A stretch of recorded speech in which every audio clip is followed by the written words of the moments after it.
The Longbox Crusade presents FanFilm Fridays.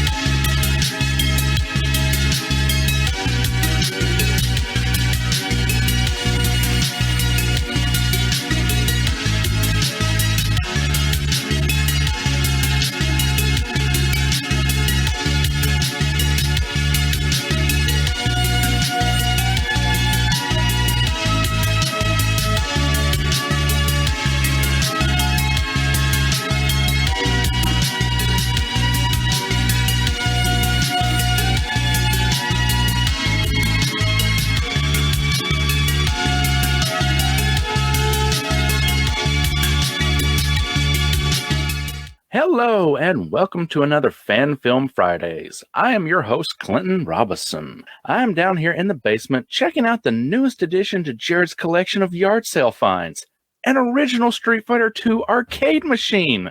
I've got my quarters ready. Where did you get all those quarters, you might ask? Never you mind. Just don't ask Pat where some of the Crusaders Club money went. But of course, things aren't quite hooked up yet. Got to wait on Jason to run that 275-foot or so extension cord from the garage. So let's see what I can do to be a bother. Pass the time with Jarrod. Jarrod, how you doing, buddy? Hang on a second. Jason, feed it. Feed the cable. I see it. We've almost got it, Clinton. Hang on. All right, yeah, I've got it. Real quick, Jason, I have that bowl that I keep my quarters in for yard sailing. Have you seen it? No? Can't find my quarters anywhere.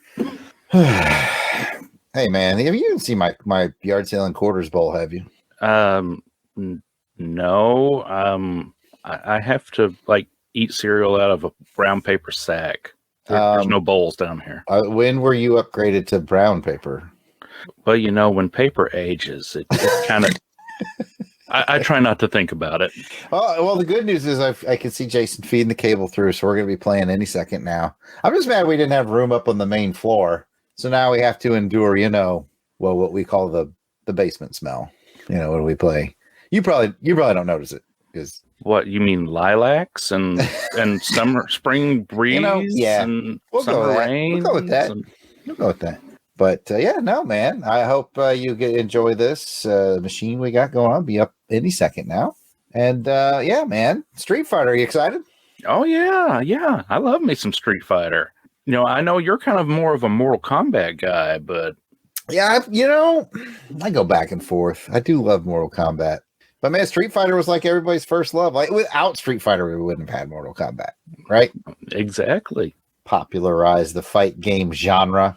Yeah, so tell us a little about some good old Street Fighter. Oh, I'm more than happy to.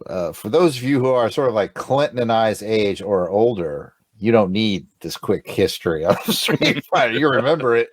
But for those of you who are maybe a little younger, the Street Fighter 2 is really where that series took off. There was a Street Fighter 1, and you know what, Clinton? I actually had that on my, I don't know, it was a PC that, we bought the PC. Remember the old PCs? You don't even remember the brand name. It was like Radio Shack PC or something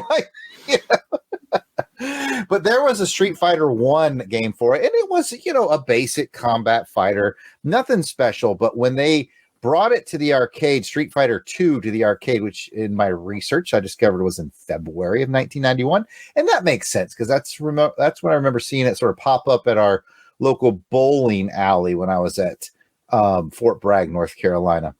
That's the first place I ever saw one. And I thought, this is kind of neat because, used to be when you went to the arcade, you played Pac-Man and Dig Dug and Double Dragon. And I guess Double Dragon was maybe the closest thing because there wasn't because Double Dragon's a cooperative fighter. There wasn't a lot of versus fighters, right? There just wasn't a lot. I can't even think of another one before Street Fighter 2. The only one I can really think of before then was like Karate Champ. Karate Champ or Joust, where you Joust, yeah. You know, but nothing as perfected, as smooth. You know, it just had that Capcom look, that Capcom feel. It just was, it was a game changer. It was one of those things where people were putting quarters on the machine. I got next, you know, you had your quarters lined up for the battles, and it was a captivator. It was just one of those machines that captivated everybody at the arcade or the bowling alley, wherever the heck you happened to be. So yeah, the part 2 really blows the doors off. Part 1 was out. It was more of a PC thing. There's nothing particularly wrong with part 1. It is of its time. It's a little slow. But you know, the seeds are planted. I want to say like Ryu was in it, and maybe Ken. Somebody out there might be screaming at their device they're listening on to, calling me an idiot. No, they weren't, but I feel like they were.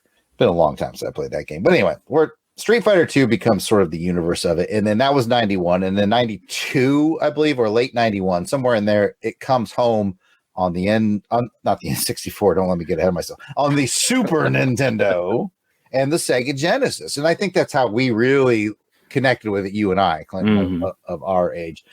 So I remember first playing it at a good friend of mine, my buddy in high school, Randy. We were in 10th grade, and he had a Super NES, and he had that game. We played it I'd go or sleep over every weekend, or he'd come sleep over at my house. He'd bring the Super Nintendo and the game, and that's like all we played. So that was my first experience with it. What about you, bud? What was your Street Fighter 2 experience? I probably first encountered it outside of Walmart. You know, back in the day when Walmart would have arcade machines like right out there in the foyer, whatever. Yeah, I recently did a nostalgia talk about that. It was more about Mortal Kombat, but yeah, it was about that. That's what sparked that nostalgia talk. I was literally in my Walmart looking at the spot where Mortal Kombat 2 used to be, and just like, this used to be a magic spot. So I know what you're talking about. There was a magical spot in front of Walmart in the little entryway. Absolutely. Oh, yeah.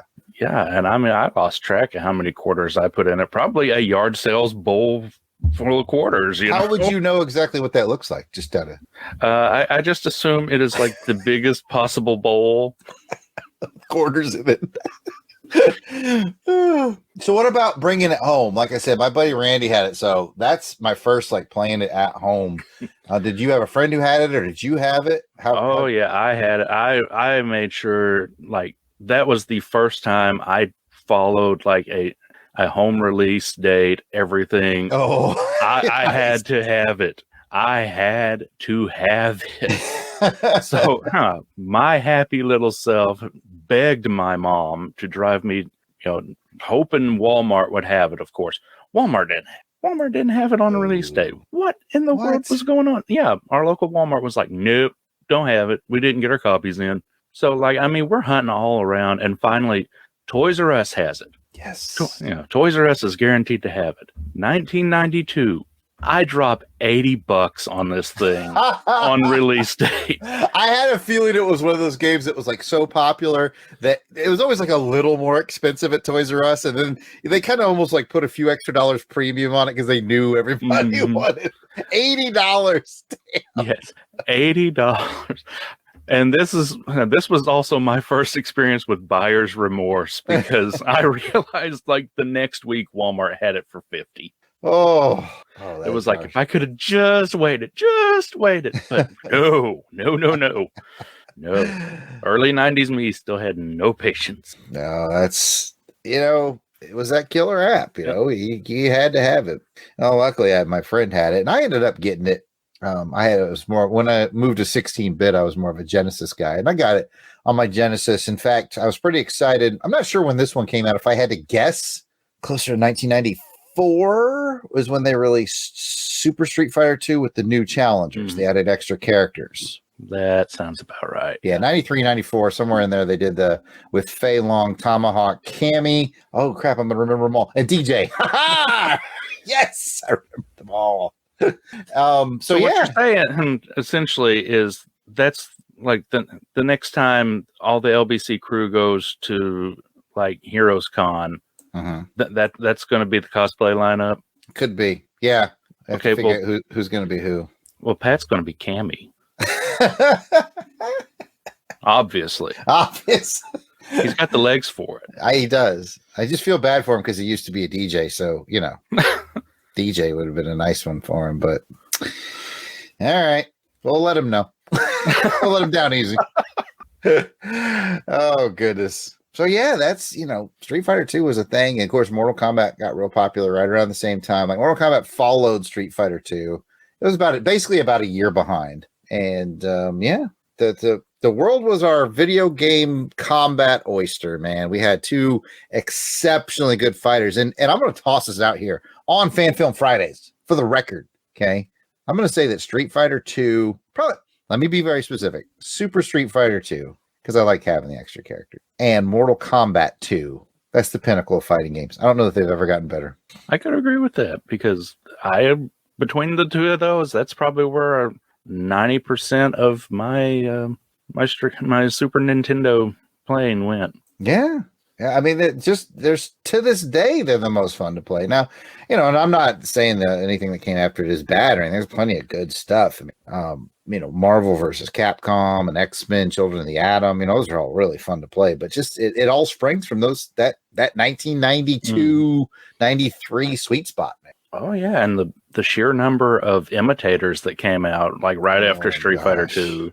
Yes. You had World Heroes, you had after Mortal Kombat, you had Time Killers, Samurai Showdown, The Art of Fighting, and all these games we're talking about are pretty good. Yeah, King of Fighters, Fatal Fury, yes, Primal Rage, Killer Instinct. The list goes on. Yeah, all these franchises that were either loved or ignored. I mean, when was the last time somebody talked about World Heroes? But, Never.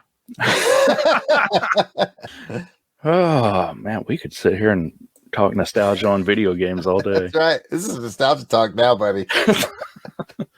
But I guess we should tie it to fan films in some way. Yeah, because, there is a such thing as Street Fighter fan films. I don't believe you. Well, fine. Don't believe me.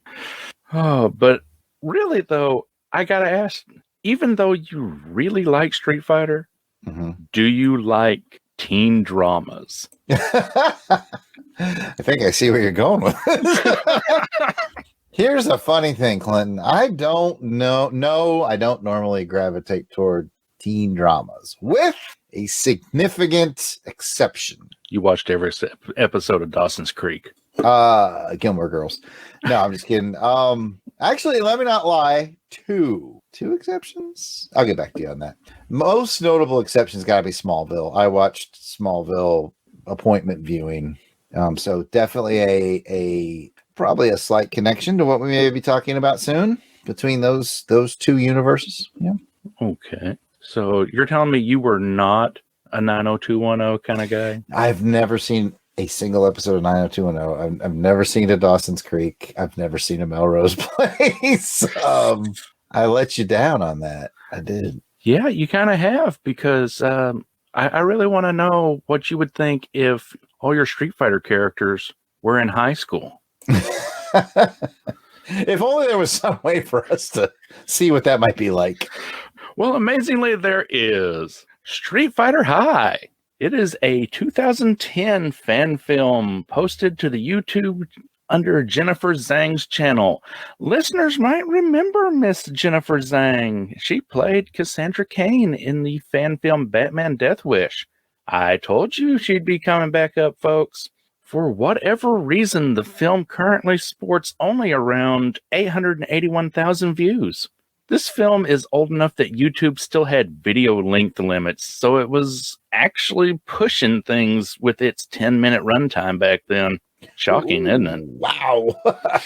Now, I'm pretty sure that's probably just the bare minimum to even be considered for monetization. I can't say that word. Where's Pat when I need him? Monetization, the thing that gets it money. Right. But, that wasn't a thing back then either. Alrighty, so cast and crew for this includes James Lim as Ryu, Ashley Park as Chun-Li, Megan Williamson as Cammy, Karen Elizas as Sakura, Catherine Cassidy as Sea Viper, Colby Durkin as Guile, Jennifer Zhang as Jury, Jordan Brown as Dalsim, and Aaron Pressburg as Blanca, with Derek Easley as Ken. Written by Jennifer Zhang and directed by Derek Easley. Oh, and of course, this is the point where I tell everybody to go watch this because we're going to spoil the heck out of it when we discuss it. At 10 minutes, it's really not going to ruin your day. So, just kind of settle in, click the link in the show notes, and everybody get on the same page because we're definitely going to discuss this. Meet Blanca. Like, it's okay. It's nothing special. And Street Fighter High, people, they're nice, but not to me. They're mean to me because I have red hair and because my skin's green and my breath smell. If I had to pick my best friend, I would say Dalsim because he's just as weird. But me want to make friends with girl, but me not successful. How do I like Street Fighter High? I love it. It's great. I get to cheer, and I just taught the cheerleaders some new cheers the other day. I don't really know what they thought about this one. I can show it for you. Okay, hold on. Good, right?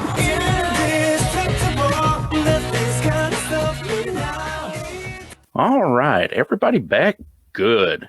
Oh, so let's just dive right into this description here. They would become the world's ultimate fighting champions, but first they had to survive high school. The entire film is done in the style of teen dramas of the era a la Dawson's Creek, so get ready, folks. We open with English exchange student Cammy's first day at Street Fighter High. She's greeted by Sakura, who is pleasant enough, but also informs Cammy that her leotard has ridden up and her butt is showing. Meanwhile, Ryu and the guys are all finishing up a great football practice, although Ryu's coach is a little too friendly. Sakura shows up to hit on Ryu, but he only has eyes for head cheerleader Chun-Li, who in turn only has eyes for Guile. However, Ken and his team show up to challenge Ryu ahead of their matchup for the state title. Later on, Chun-Li and Cammy are chatting with Sea Viper, who seems to have found herself in a little bit of a problem.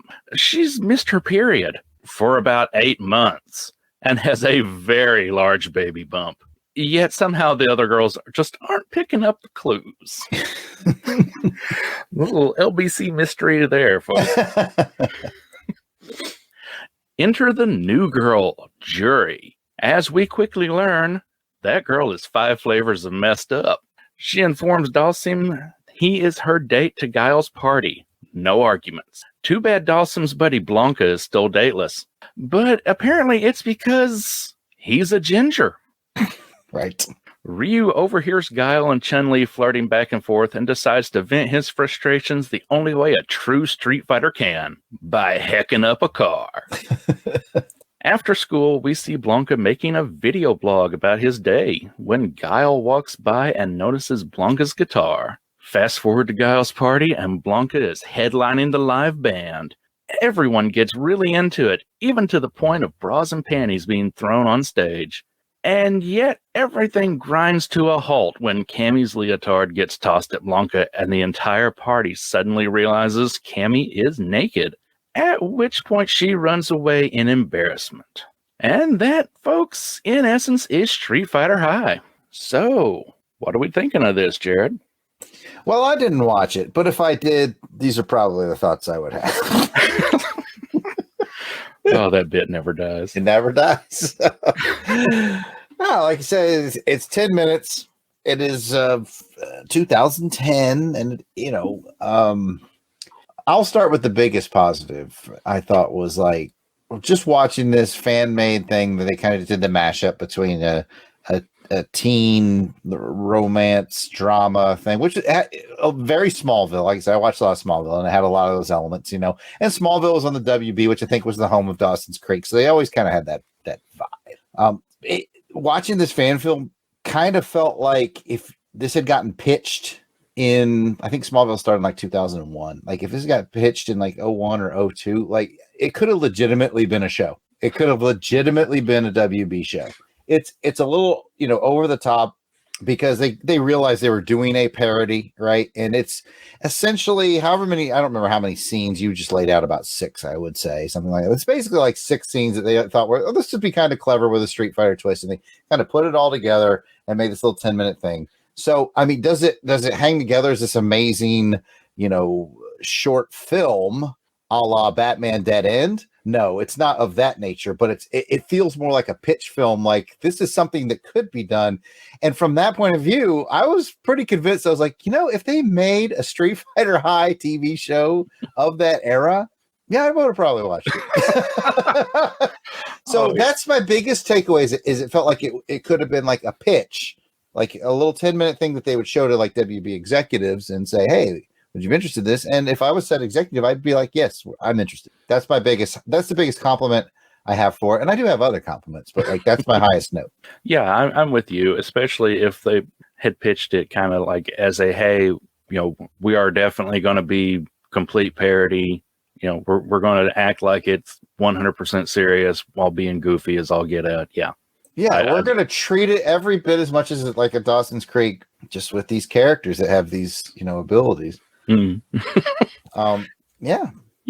When you have a bad day, you go out and just totally wreck a car.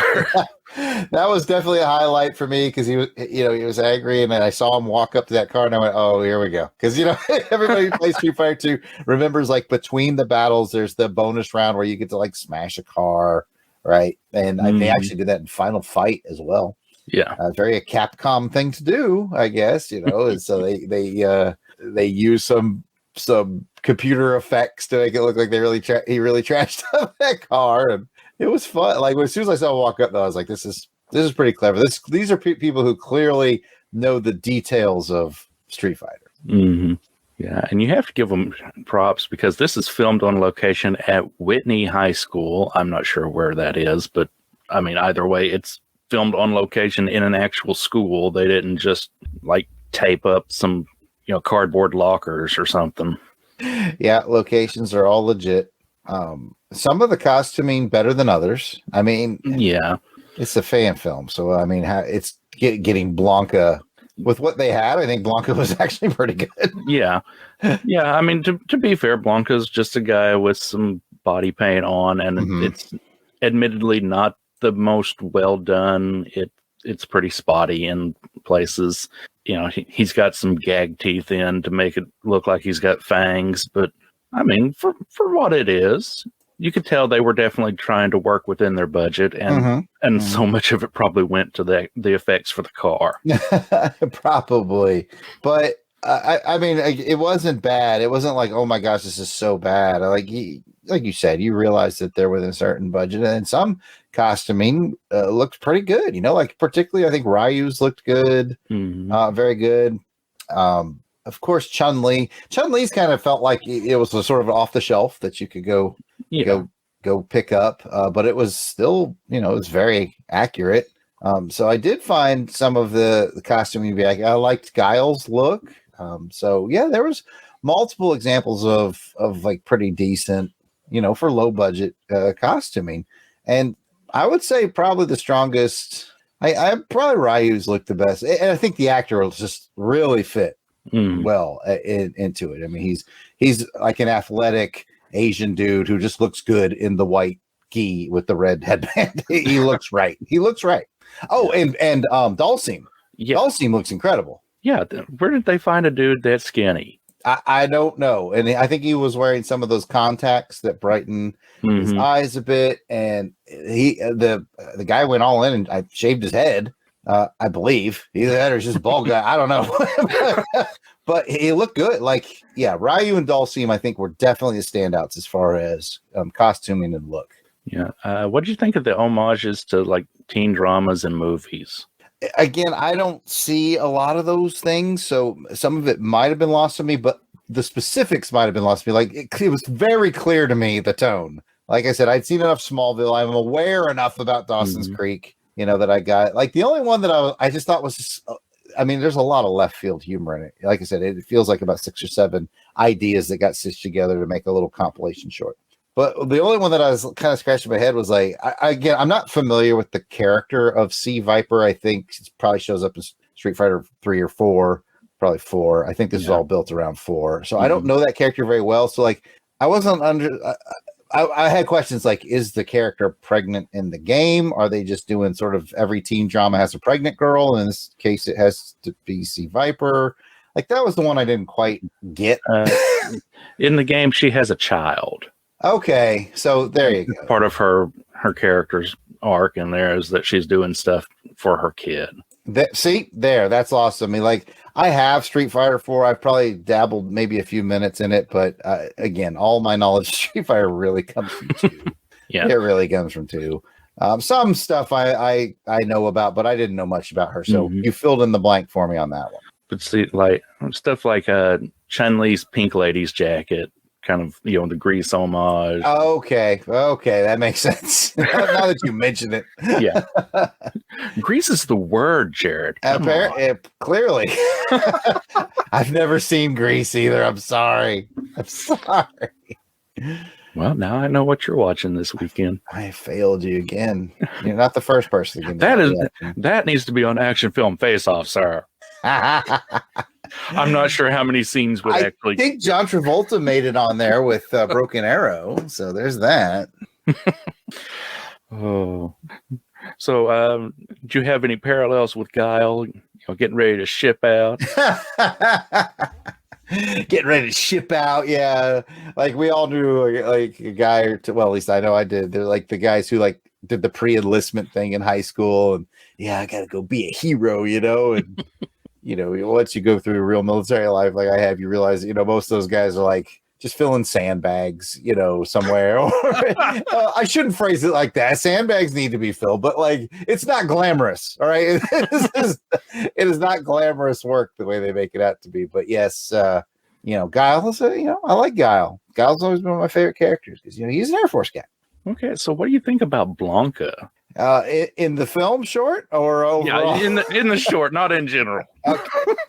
Actually, it's probably the same feeling either way. I like him. I thought the character who did him was fun. I like the little bit of humor they did. Like, girls don't dig me because you're a ginger, man. Girls just don't go for ginger. Not the fact that he's a monster, right? Not that. Yeah.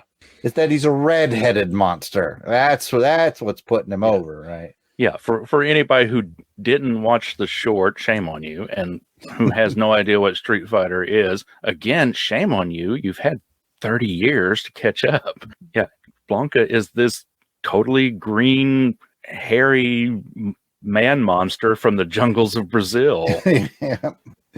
Yeah, and that was a funny bit. Like, oh, girls don't take you because you're ginger. It's hard for gingers to get girls. Not that you're a monster with fangs and green fur and all this. It's you're a redhead. And he tried to hide it. He tried to hide it with a wig, which was great on sort of like that meta level because you knew it was a wig over a wig. Mm.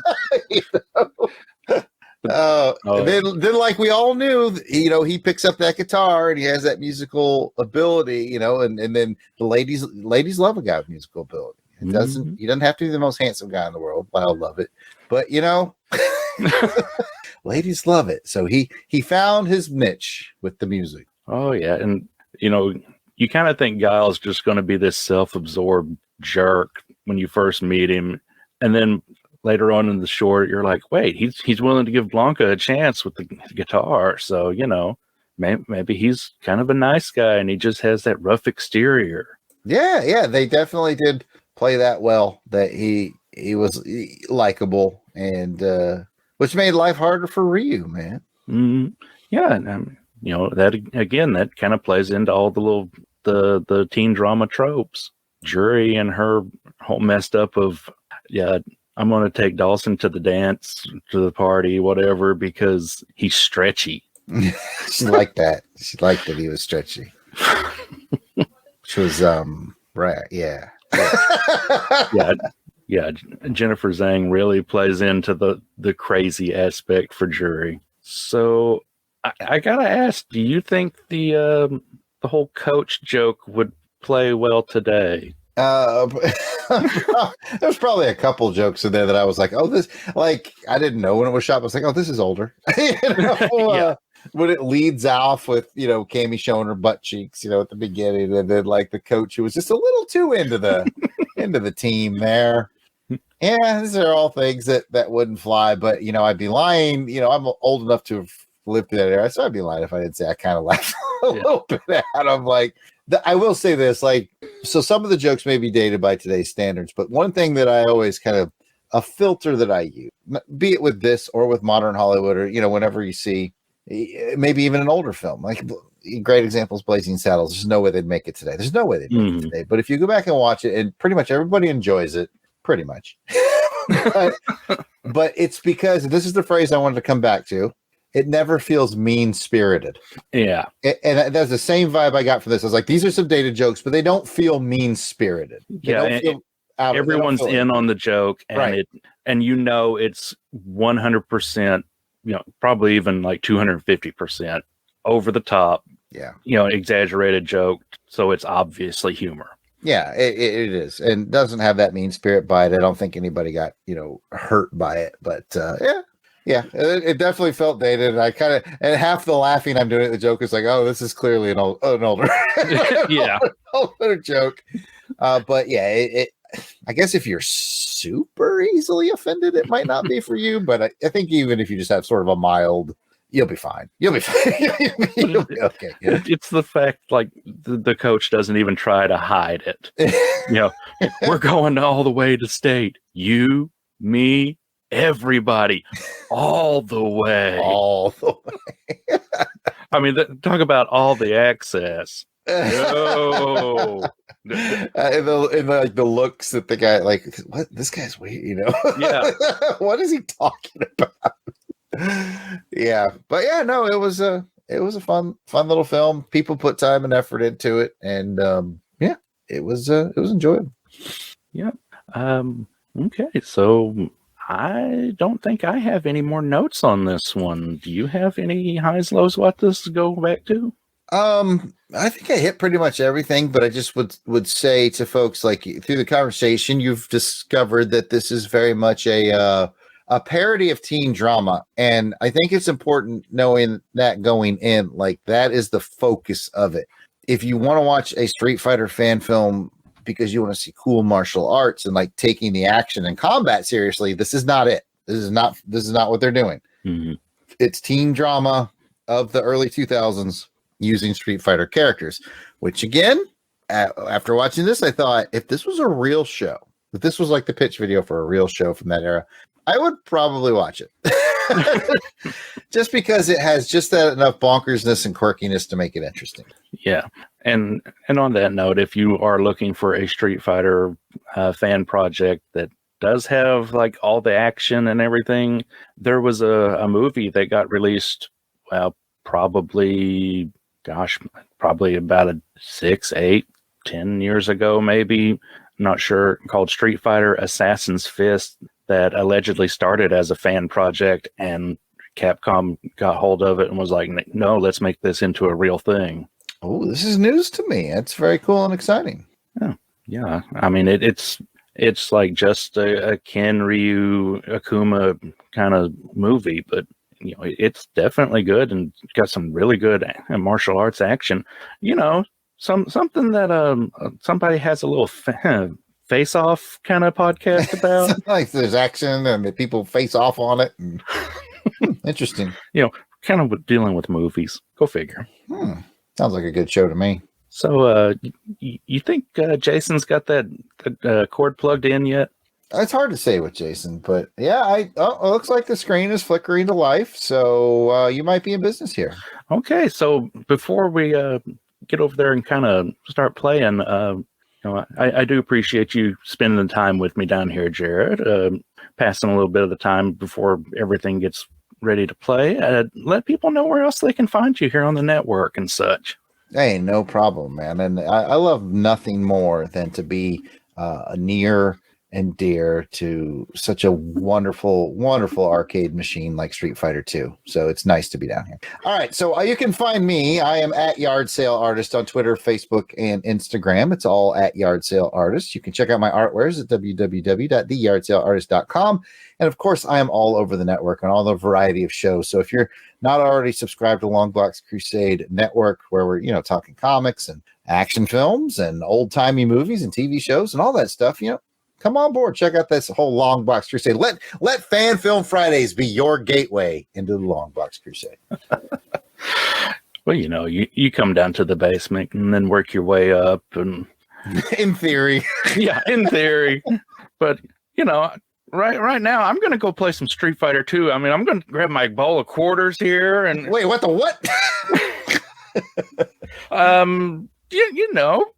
my quarters.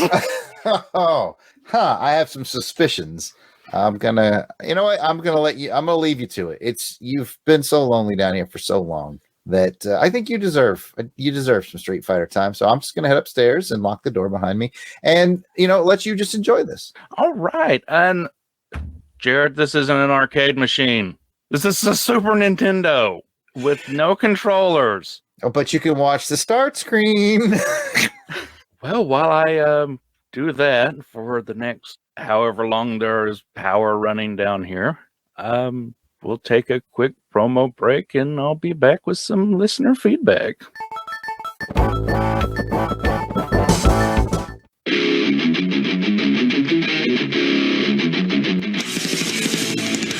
Monthly.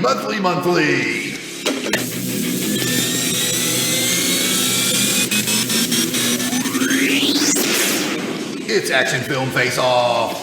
Hello, I'm Jason the Weasel Skull Albrecht, and I'd like to tell you about a podcast I do with my brother, Jarrod Albrecht, the yard sale artist. Action Film Face Off. Yes, thank you, Jarrod. Action Film Face Off is a podcast where my brother and I, who are both military combat vets. Jason was a Navy SEAL. Jason was not a Navy SEAL. Jason was a military intelligence wing. But anyway, in each episode of Action Film Face Off, we select 2 different action films. Some of them have Chuck Norris. Technically speaking, none of them have had Chuck Norris yet, but it could happen because we use a randomizer set between 1970 and modern day to select our 2 films. So you'll always get 2 films, each from a different year. Our randomizer has spikes on it. We use a Google random number generator, so it does not have spikes on it. And we put the films into our Video Dome arena. It also has spikes. It does not have spikes. But we discuss the films and score them through 6 different rounds of criteria. I score Bond films very high. Okay, that's true. But anyway, by the end of the episode, we crown one of the action films the champion of Action Film Face-Off. Next episode, Jason fights a bear. Jason is not fighting a bear, but please give our show a listen. We're part of the Longbox Crusade Network of shows. Pat Sampson killed a man with a sword once. I can neither confirm nor deny that statement, but you can find us on iTunes, Google Play, and most podcatchers under Longbox Crusade, or you can subscribe to just our show by searching for Action Film Face-Off. Come see the blood fly. And that's Action Film Face-Off. We do, indeed, invite you to come and see the blood fly. I just said that.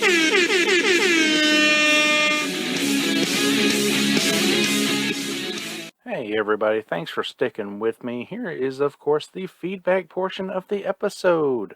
This is where I get to thank all you lovely listeners who liked, shared, retweeted, all that fun stuff, everything on the last show, which last episode was Spider-Man 2 for 1 with Tim Price. It got all the fun stuff from Chris Statos, Tim Price, Jerry Green, Jarrod Albrecht, Alan Knight, Deborah Smith, Jim Meal, A World on Fire, an All-Star Squadron podcast, and Chris at BTO and Batbook. Over on Twitter, the aforementioned Chris said, "Great guest, great host, great show." Well, all I can say, Chris, is great comment. Alrighty, that seems to be it. This is a quick one that kind of wraps it up, but that's okay. We filled your ears with some Street Fighter goodness. As always, you can, of course, at FanFilmFridays or on Twitter at Fridays_fan. And I hope everybody will stick with me and come back for another Fan Film Friday.